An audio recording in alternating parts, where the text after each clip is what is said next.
Welcome, everybody. I'm Kevin from Call Shots Entertainment, and with me I have Jay from I'm Call Jason. Shots. Oh yeah, you're doing that. Okay, from Call Shots Entertainment. So today we actually have a bit of a surprise for everyone. Paizo sent us a copy of the Pathfinder Goblin Firework Fight. That's a mouthful. In exchange for an honest review. Thought we would jump on a Skype call. We played I think a round of it, and tell you how we feel about it and let you know how it is. So according to Paizo, in Pathfinder Goblin Firework Fight, there we go. You are a goblin rampaging through the small town of Sandpoint, stealing the fireworks from their upcoming festival and using them to create all sorts of mayhem and panic. At the end of the game, the goblin with the most fireworks, which was sadly Jay when we played, will be crowned winner and the bestest goblin of the raid. The game is played over a number of rounds. Each round, every goblin gets to take one loot token from the town's treasure pile. These tokens might represent useful tools or valuable treasure like fireworks, dog slicers, which are goblin knives, or shields. Unfortunately, the tribe's most fearsome beast, a pig called Squealy Nord, which I absolutely love, is also hiding in the treasure, bringing mayhem and chaos to any who draw his token from the pile. You never know what you might get. The game continues until the town's pile of loot is empty and the goblin with the most firework is declared the winner. So we're gonna discuss if we had that much fun as it was me reading that. So Jay, that was it was it's a mouthful. So Jay, tell me about like the opening thoughts that you had when we started playing, when we first looked at the tokens, looked at the bags and the stuff that was in there, and just read the general rules. Started like, what were your thoughts? My initial thoughts were okay, so Kevin's got this. He's looking at the rules. How long before he hands me the rules to read them anyway? Like happens with every board game we play. 5 minutes. Actually, I think I got through them. I think I did get through them, and I think I was the one that taught everyone how to play. I still did have to do some verification later on, Yeah, as is usual. rules lawyering is not doing my part of teaching the game though. So I there were some things that were not confusing, just my brain didn't work so well. So what'd you think about the gameplay though? I thought it was pretty easy to pick up, Hmm. nice and quick. I think it's calls for like about a half hour for a game. It's up to 2 to 4 players. My understanding, like looking at it, is it's a simple game to learn, easy to play, but there is a bit of strategy involved Hmm. because there's determine who gets to pick first based on who's got what items. There's a particular item that lets you choose first and all that. And when you pick the items, you can pick which, like out of the tokens you get. There could be a bunch of fireworks that have like a 2 or like 4 fireworks, and obviously you want more at the end, so you want to go for the most. So being the first to pick is often a helpful thing. Fortunately, I was last for the probably first half of the game, but I'd say I used that to my advantage as best as I could.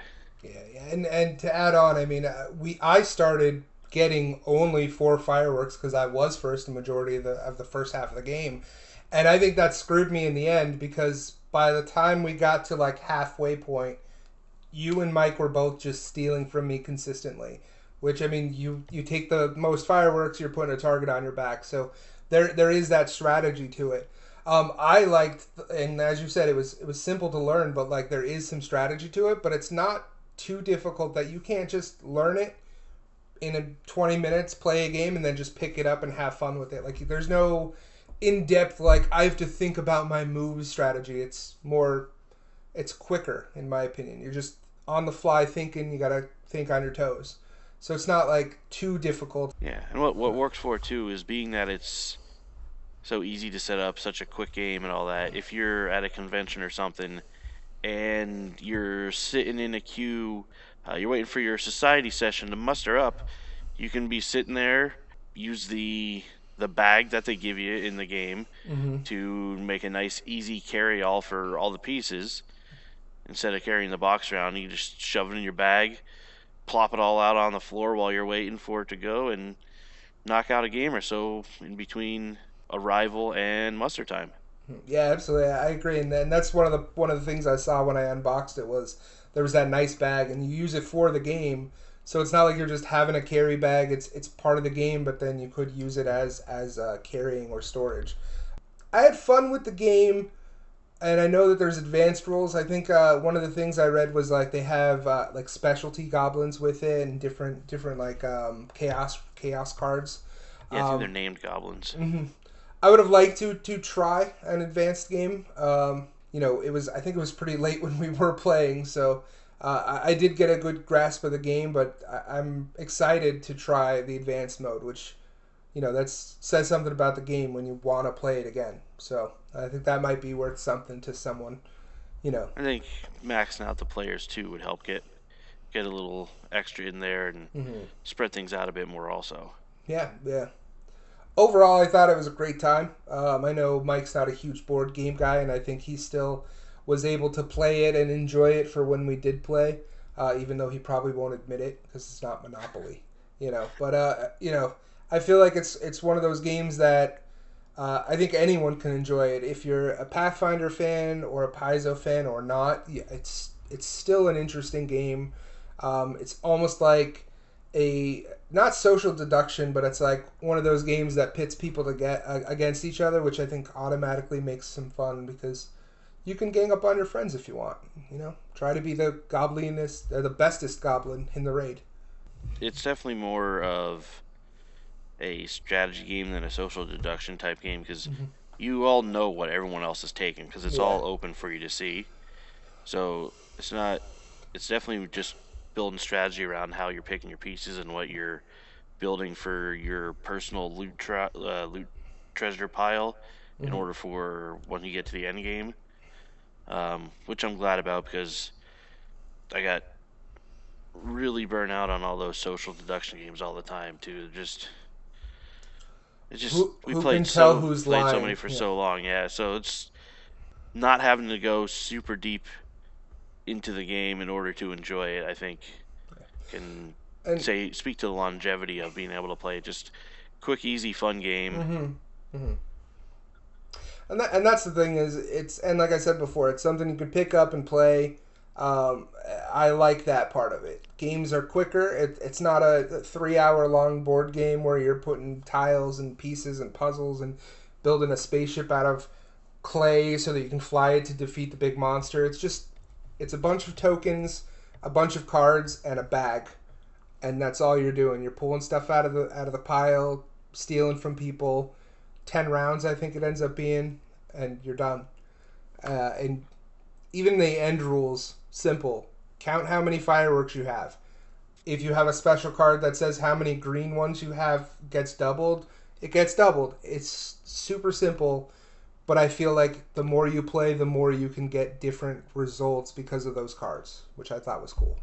Yeah, and you're not building characters or anything, so you can get the taste of Pathfinder without having to go super in depth with it. It's like I said, just a quick, easy, fun time to have. Yeah, I agree. So I would give it 2 shots up. Is that a thing we can do? I don't think that's a good term to. I don't know. 2 thumbs. 2 thumbs. Let's go thumbs. 2 thumbs up.